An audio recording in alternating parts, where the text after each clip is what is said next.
Hi, I'm Tanya Aguila. I'm the founder of Onelife. It is a clinical Pilates and women-centric rehab studio. Onelife is actually my second career. When I started Onelife, I was fresh out of corporate. I was feeling burnt out, and I recently became a yoga instructor because I saw the life-changing benefits of movement. And at the time, my boyfriend said, why don't we open up our own studio? And the rest was history. When we opened their studio, I realized there was still a market for Pilates, and we said, why don't we try out integrating something new? And from then, it just morphed to this.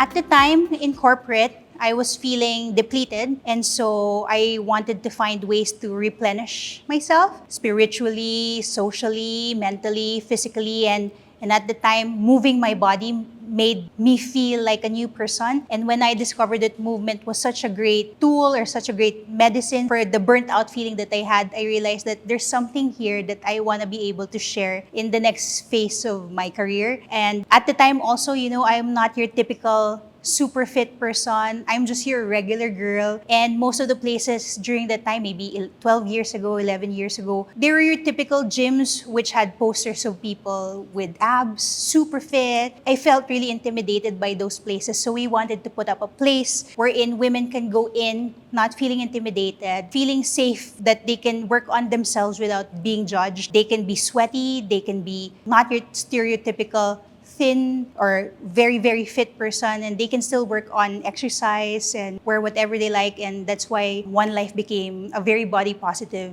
studio to start with. Yeah.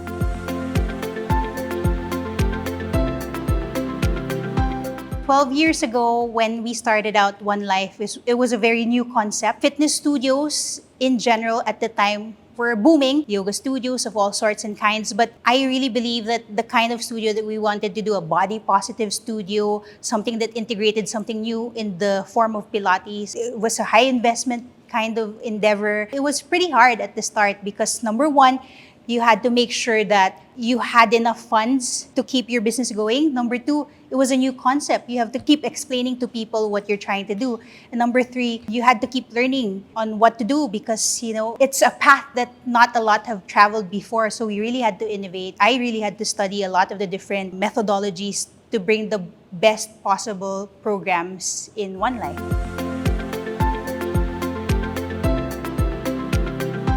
So I think for me, yes, the pandemic was one of the biggest challenges because at that point, we were a physical space providing physical services, and we literally was prevented from running our business. So we had to innovate during the time. I think we were the first to really launch virtual services. And during that time, I had to upskill myself. I had to upskill my team to be able to deliver our service properly and the best way we can, albeit virtually. We also had to do a lot of sustainability initiatives, cut expenses, manage how we do things, be efficient. Yeah, it was a very tough time.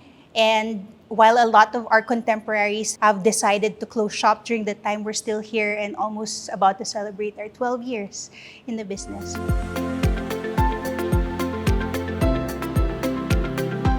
When I was younger, I would always keep tabs at what's happening outside and I would let it affect me. I guess because I wasn't confident enough in the direction we're going in, or I was new to the business, or I was young. But as I got older, what I realized that I should do is, keep sharpening my saw.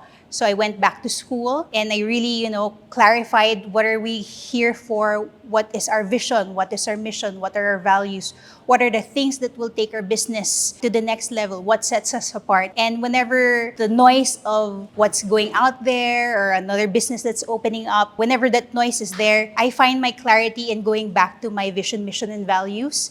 And I always remind myself that, every business goes on its own path. And while it's good to know what the others are doing, it's always great to stay on your own path and not mind what they're doing. And staying on our own path means devising our own ways of doing things, always thinking of where we want to go, not trampling on anyone's toes, innovating so that we can take leaps forward instead of just steps. So for me, competition, whatever the industry, will always be there. But the secret sauce is the team and what you stand for and what you believe in.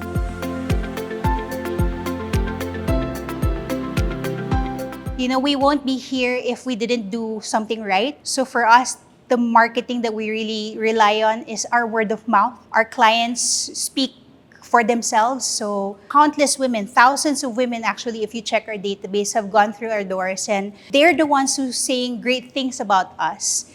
And that's something that I'm very proud of, because it's something that, number one, you can't replicate if it's not there. You can't fake it. So for us, our strategy really is to make sure that we consistently deliver the best possible service to every woman that walks into our doors, because we're only as good as our last service. Quality, always, and extreme focus on every One Life woman.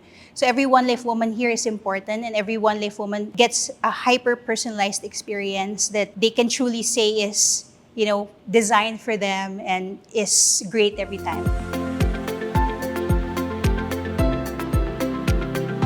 I'm an old mom. So I was 37 when I had my first child. I can say that I'm really a workaholic. So being an entrepreneur, it's all-consuming. For a long time, we had difficulty having a kid because we were so involved in our business. We wanted it to grow.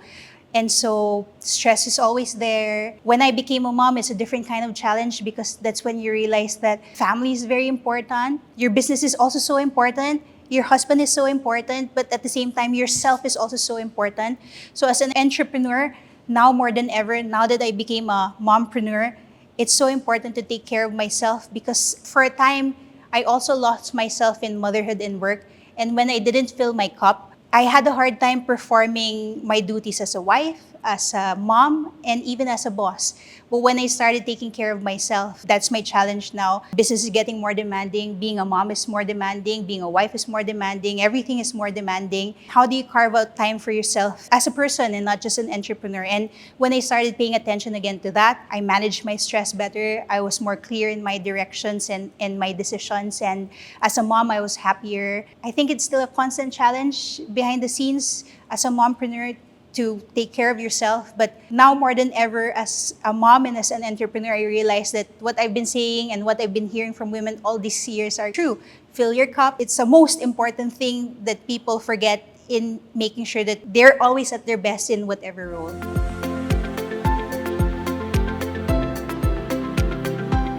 So my typical day starts out very early. I wake up before 7 to prepare my daughter's food for school and her things, and then at around that time I take her to school. Usually after that, when I have my me time, I either work on my emails or I work on myself. I exercise a little bit at home, or I grab a cup of coffee with some friends. After that, when I take my daughter home from school, we do some playtime together.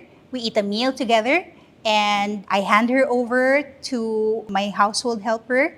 And then I do my work, do my emails, set up virtual meetings with my team. Sometimes I go around the branches. And then come dinner time, my husband comes home, we share a meal together, we watch a quick show, and then we do our bedtime together, we do a prayer, and then that's it. The day starts again.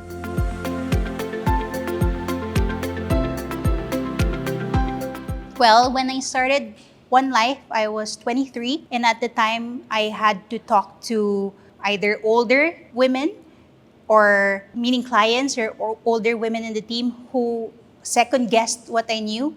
What does this young person know about running something in this industry? Or, she's been in the industry so short. What can she really bring to the table? That was my first challenge. And then I guess the second challenge is, if you're a tough woman, you're not nice, or when you're nice, you can't be tough.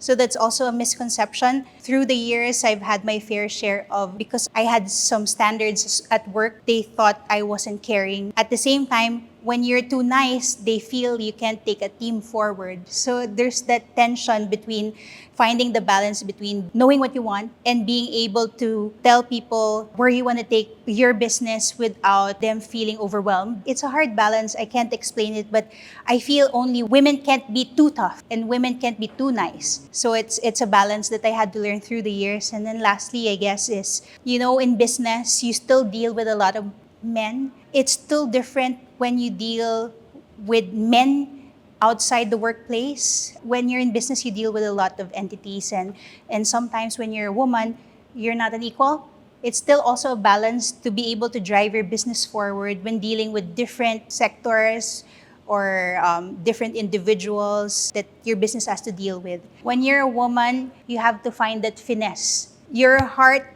has to be able to put forward what it wants without being rough or abrasive, or it's hard to be tough.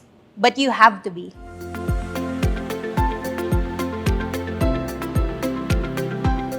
For individuals, I think in this day and age, put down your phones, live your life. It's so easy to be consumed by your to-do list or all those alarms on your devices or hopping from one thing to the next or things being on demand.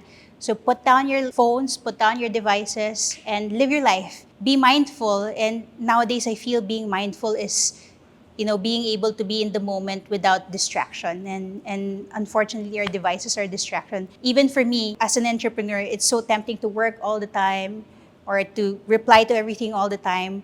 And when I do that, I feel so rattled, so unclear. But when I make it an effort to really put down my devices, I enjoy life and I'm more clear. For people wanting to enter the wellness space, it is work. It is such a tempting industry to join in. But if you're joining it because it feels like it's a relaxed environment, it might be a very glamorous environment, but actually it is not. Just like with any business, it is hard work. So you have to be able to jump into this industry with both feet and eyes open, because it is a lot of work. Make sure that you know why you're getting into this industry, because if that is unclear, then it will be hard to thrive in this industry. And then lastly, know who you want to serve, because if you don't know who you're trying to help, or what kind of wellness do you want to bring forward, then it's very hard. It's very hard to thrive in this industry. And if you want to be an entrepreneur that has wellness in her life, that those things have to be clear. Your vision, mission, and values. It's really the end, be all of everything. Yeah.